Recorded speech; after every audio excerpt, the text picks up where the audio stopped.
this past Saturday, April 6th, Bare Knuckle Boxing Championship 5 hit Biloxi, Mississippi. The main event saw Artem Lobov and Jason Knight square off.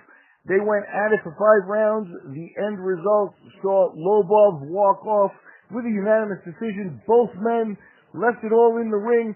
This was one of the feature fights for Bare Knuckle Boxing, the Bare Knuckle Boxing Championship group, looking to do big things later this year. They've already announced Artem Lobov, coming off this win, will be fighting Paulie Malignaggi, a former 2-division world champion, on June 22nd at Bare Knuckle Boxing Championship 6. I'm joined by my MMA analyst, Devin Miller, to go over Artem Lobov's performance against Jason Knight and to talk about Bare Knuckle Boxing now that it has had more light shed on it. Devin, how you doing? I'm doing good, Miguel, and as you mentioned, this is probably the biggest bare knuckle fight since maybe the Kimbo internet days that we're getting the world's getting this much attention on bare knuckle fighting. And here you have 2 middle of the road MMA fighters who are both recently cut from the UFC getting more attention than they've ever gotten in their career for having this bare knuckle slugfest in a relatively new organization. And there's a lot of questions, there's a lot of concerns, there's a lot of reaction going on the internet. I have a lot of these myself. The first thing that jumps out on me just when it comes to this is looking at the aftermath. I mean, that's probably been what's gone viral more than even the fight itself, is the images of Artem Lobov and of Jason Knight in their homes the day after. And they've got multiple lacerations that required stitches. They're swollen. We've already had, for the past decade, lots of media coverage about CTE and brain issues in football, boxing, and MMA. And then we just elevated the concerns with something like bare knuckle boxing, which I think in the short term, there's going to be a lot more new interest on bare knuckle boxing, but in the long term, when these young fighters are seeing those images and seeing those type of fights, I think it's going to be I think the fight itself and the aftermath itself is actually going to be what actually kills this whole idea, because they're going to have a hard time finding talent that's going to really want to do that, especially young, good talent, because unless they just want to get the crazy of the crazy that, they aren't top level of boxers, they're not top level MMA fighters, but they want to make some money and they want to be relevant somewhere, so they go and do this in bare knuckle boxing. But I can't imagine that that's going to be a sustainable career, taking that kind of damage and that kind of scar tissue on a regular basis. Yeah, I think this is a cycle that we've seen many times through the development of the MMA rules. And when you saw MMA start from the era of Hoist Gracie and UFC 1, when there literally were no rules, and you saw the rules evolve and them add gloves and things like that, and things you don't even think about anymore. But what was really a big deal in the early days is, you kind of had to have the guys have the same gloves, right? Because, if the gloves are different, there could be some type of advantage or disadvantage or some type of foul or problem or issue. So you start with the basics, but you added gloves for a reason. And a lot of those reasons are for the protection of the fighters, to avoid the type of lacerations that these guys wound up with yesterday. At the end of the day, I think in the money quotient, they can't have made enough money, in the balance of things for that. On top of that, watching the fight, it was a good, entertaining fight, especially if you were there live. I could see, getting riled up and enjoying the fight just for what it was. But if you're into martial arts and you're into, something like, judging skill and things, then we're looking at tough man level stuff here. You know what I mean? There's a reason why tough man has that, hey, it's a B-class thing reputation. You know, in MMA, I think you start to see the elite guys in UFC. In MMA, you also have a wider range of, you know, techniques and things that you can use. So, but in this bare knuckle stuff, we basically saw a good bare knuckle fight, but they're all going to be more or less stocked similar that way because that's what the sport is. There's not that much technique. So, in other words, I'm looking at it like, you know, is it something that people would sit and watch every weekend? Like, hey, let's catch baseball, let's catch football, let's catch bare knuckle boxing. I don't know. You know, you talked about sustainability. Let me ask you a question. We'll call it was a good fight. Yeah, it was a good fight. I don't want to discredit either of the guys. But did you have that Stefan Bonner, Forrest Griffin feel of like, holy Toledo, that, you know, I think the guys fought that way, but I think that the levels show, and it was just a couple of lower level guys, at least lower than Stefan Bonner and Forrest Griffin going at it. So, you know, the comparison falls short. I don't think they got that job accomplished, even though they're going to get riled and hyped that way for now. What are your thoughts on that? Well, I think in terms of stock value, I think that it could compare to something like Bonner and Griffin, but not in terms of what it was showing in terms of relevancy compared to the infrastructure that was behind them at the time, because keep in mind with Bonner and Griffin, that was at the tail end of the first Ultimate Fighter season, and even during the season, the UFC was getting a lot of new eyeballs that it hadn't been getting before, and Zuffa was really making a push to expand the UFC brand at that time, and people were getting a lot more interested in the big stars of the UFC. Bonner and Griffin come along, and it does have that shock value that is comparable to Lobov, Knight, and Bare Knuckle. But on top of that, it had the whole UFC brand around it. It had the history around it. It had the TV deal and the structure around it that gave people the impression that, okay, this is going to be a regular staple. This is going to be a legit organization that's on the move up, and this is exciting. This is, you know, there's a lot of different aspects to this sport. With this bare knuckle boxing thing, there is going to be an appeal to people that do like to watch this on a regular basis, but I consider it a fringe combat sport.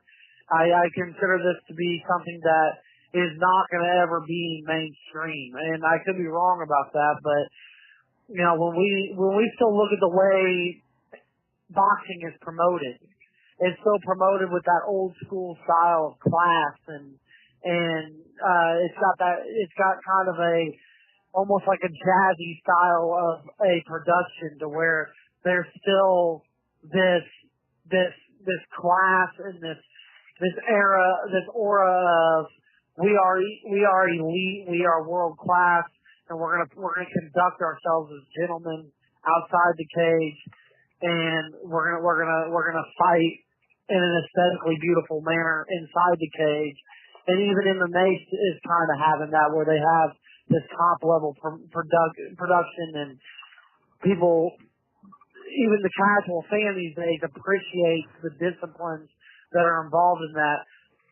I don't want to call bare knuckle boxing human cockfighting or anything, because these guys are skilled fighters, but this is a lot closer to being worthy of the criticism that John McCain came out with 20 years ago than a structured, sanctioned MMA fight. And I think it's also, as I mentioned earlier, I think it's going to be really hard for somebody to make a living off of this career, because how many of those type of wars can one man sustain? And with unwrapped gloves and spitting teeth all over the floor and having multiple lacerations across your face and broken nose. And, you know, obviously a lot of that stuff could happen in boxing and MMA also. And the accumulation of damage could happen in any of the sports. But I think we did definitely see, it's one of the big takeaways with Lobov at night is we do realize that even those little small MMA gloves, they matter. And there's a reason they're there. And this idea that, oh, it's really no different bare knuckle or with those gloves, I think that whole argument was kind of put to rest because they could have had that same war inside an octagon with the 6-ounce gloves on, and they would not have came away cut up as bad as they were. I don't think there's any way they would have looked that way. And there are a couple of things, that since we're talking about the show and some of the infrastructure as well, how did you feel about the $30 price tag on it? Oh, that was fair. I thought that was fair, but I think that they'll start probably getting like some kind of streaming package and some kind of app would probably be my guess is the direction that they'll end up going, and they'll probably have like a monthly fee or they'll get like a contract with, I think they did it through Fight, right? And, yeah, it was Fight TV that promoted it, and it was $30. I saw some people thinking it should have been lower, but I'm glad you said it was fair because at this point, $30, for a full night of fights, less than that, maybe would be just counterproductive. So let me ask you another question there in terms of what you see. Did you see the whole show, the whole production value, or just the main event? I didn't see the whole show. I saw Chris Leven's promotion. I know there's a lot. Chris Leven's fight and seeing the majority of the main event. I know that one thing that was going viral was I think he's the president, like the Dana White of Bare Knuckle FC, coming out in the middle of the cage during the fight night, basically saying that he's gonna take half the purse of one of his fighters because he didn't engage enough and give it to his opponent. And there was a lot of debate online about whether that was justified or not.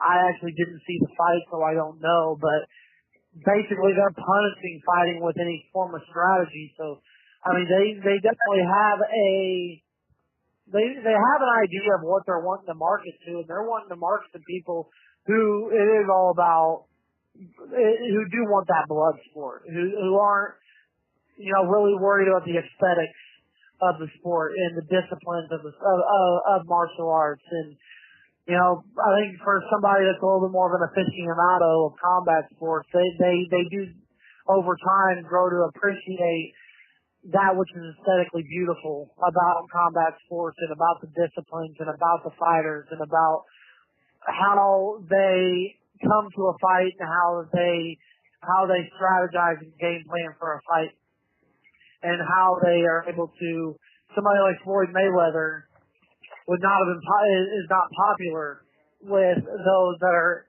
wanting a blood sport constantly, but he is a brilliant boxer who was very sharp defensively and knew how to lead the dance.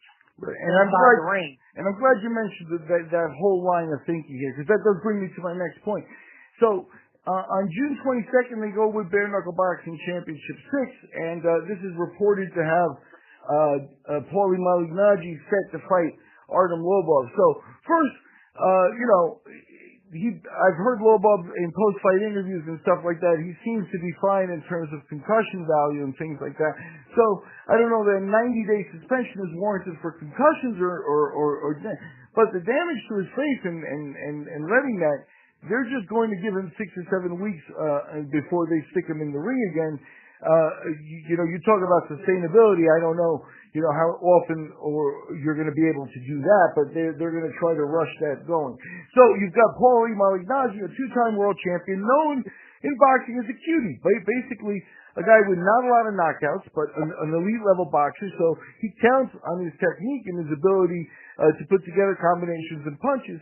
And he, personifies what you're talking about, a guy who's, technically great to watch. You learn a lot, and the guy really has the boxing technique at the very elite level, which, how is that going to look in this type of sport? Because, if, he's not going to, his whole display of boxing should involve the essence, right? Hit and don't get hit. So he's going to be on the move. He's going to be, trying to avoid some of those, exchanges where you're just literally standing in front of each other. For some of those, it looked like the guys may have even had their eyes closed, just winging. You know what I mean? And you're not going to get that out of Paulie. You close your eyes in front of Paulie Malignaggi to start winging punches, in an exchange, and that's when Paulie's eyes will open wider and he will pick you apart. That's what he's waiting for. He's waiting, because that's the way he chops it up. So how's it? First of all, do you think the ruling from the executive there, where they took half his purse, is that going to apply to Paulie? Is it going to be a factor in his fight and how he fights? How do you see Paulie Malignaggi versus Artem Lobov now that it's actually closer to happening?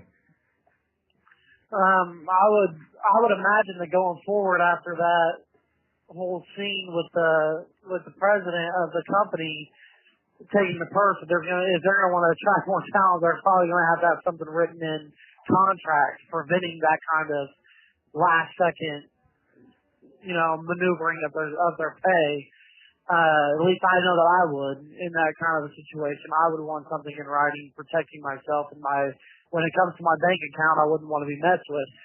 Paulie, though, if Paulie's still anywhere near his former self, I mean, Artem Lobov is definitely gaining a following for being. I mean, he was basically a joke on most MMA threads for a long time. People called him the GOAT. He's the greatest of all time, and that they would basically just joke about. They would call him Lord Artem and Lord Lobov and all this kind of stuff.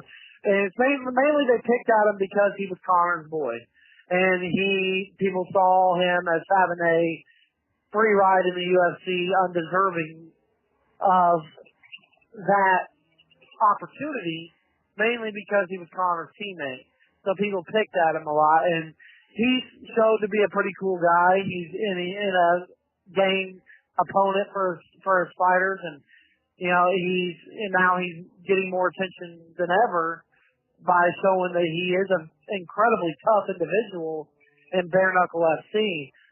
But if Paulie's even half of what he was, I mean, this should be a fight that, with boxing rules, that even a non-power puncher like Paulie should be able to land clean enough on a guy with gaping holes like Artem Lobov and put him out, would be my guess.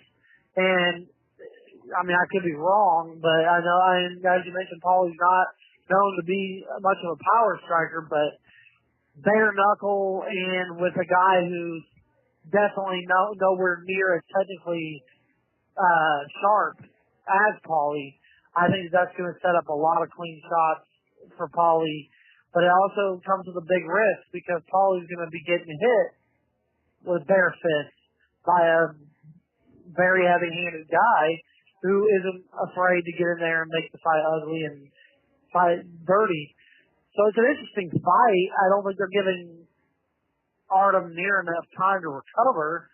And, I think that this is his path to making a significant amount of money from what he's doing with his life in combat sports that he has. So he's not going to make it on going to some regional MMA scene like he would with what he's probably making in Bare Knuckle FC, which probably still isn't all that much, but I bet he'll probably make $250,000 or so, maybe, to fight Paulie. Yep. I'm sure that he's got Conor and Conor's team around him negotiating for him.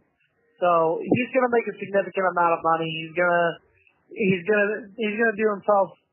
He's gonna do good by it, but the long term damage that he's gonna be sustaining and is it worth it is another debate to have. Yep. Like you said, and we've covered this subject extensively, but the presence of Paulie Malignaggi, I think you used the word sad. It's like, it's like he's slumming a little bit here to come to this other sport. Now, that has a twofold effect to me with Paulie. It's like, Paulie, if you're going to do this, and you've been involving in the shit talking and stuff like that at this point too, you know what I mean? It's like, you're going to have to back it up. So, You're going to have to go in there, you're going to have to play the sport, and you're going to have to do it. Now, am I confident that Paulie can do it? I mean, the guy's, an elite and cerebral boxer, and the crossover really isn't that much. A mean streak and stuff like that will go a long way towards helping him do this. He should be able, with his level of technique, though, to take Lobov out, like you said, relatively fast. Now, could you wind up a situation where Lobov just has a block head and he's not going to go out? Then Paulie should have a body shot or two in mind, to end the fight elegantly one way or another. But he does have to really, I think, show the level, in more than just avoid getting hit. He's going to have to do, to take him out, or else he runs some risk of hurting his own reputation. On top of that, unless he really can do that, then you have no shot at figuring out anything with Conor or anything in the future. So, and that's what Paulie wants. Paulie's not in this for the Artem Lobov match. So we'll see how it all plays out. We'll see how, if the Bare Knuckle Boxing infrastructure is able to actually hold a match that is, bigger than you're talking about, which, with that guy, hopefully they make money for it, to measure it with the type of attention they're going to get, because they're going to get attention for it, because it's the first time kind of thing. But like I said, sustainability, I'm not sure that this is, we're looking at something sustainable. I think we're looking at more of a little bit of a circus act here. Yeah, I agree. And one last thing, because this is kind of a question I have for you, is I don't know off the top of my head how many fights Paulie has on this bare knuckle contract, because if he does go in there and finish Lobov, as I kind of expect him to do, if he does still have some gas in the tank, and as you said, lands a nice shot to the body, or just lands a nice clean counter to a wide sloppy hook of Artem, and there is some media attention and there is some hype behind a possible Conor McGregor Paulie fight, I would think that it would be more lucrative for them to just have an actual boxing match, for Conor to return to boxing, and for them to maybe undercard another big pay-per-view under, another big event. Maybe underneath a Pacquiao or underneath a Errol Spence, or I don't think Mayweather Pacquiao is going to happen again, but if it were, that'd be a great undercard fight. I think they would make more money doing it that way than fighting on some bare knuckle show, even though Conor, anywhere he goes, is going to be a draw. But I would think that that's the route that they would want to take. But I'm not sure what the kind of relationship Dana has with the bare knuckle guys and how that's going to play out. But if that fight ever does come to fruition, is Paulie locked on a contract that's going to make that fight have to happen in bare knuckle, or is he going to have the opportunity of going and doing it in a regular sanctioned boxing match? Yep, all very interesting questions. At the end of the day, we don't have answers to any of them, but it opens up a ton of speculation. Once you get to the potential of Conor McGregor crossing over, I feel like the bare knuckle thing is the gimmick that they need, because I don't think that Conor boxing anybody is going to make the same money that he made for Mayweather, even a Mayweather rematch, because I think he's just going to make less for the second time out at that. I think he's already seen that in some of his negotiations and things, that he's going to be due a pay cut at some point, even if he has to go through, the gimmick. And that's what he's trying to do, generate. The other thing here that nobody says, Paulie Malignaggi is a two-time world champion. He's an excellent boxer. He's an excellent commentator and stuff.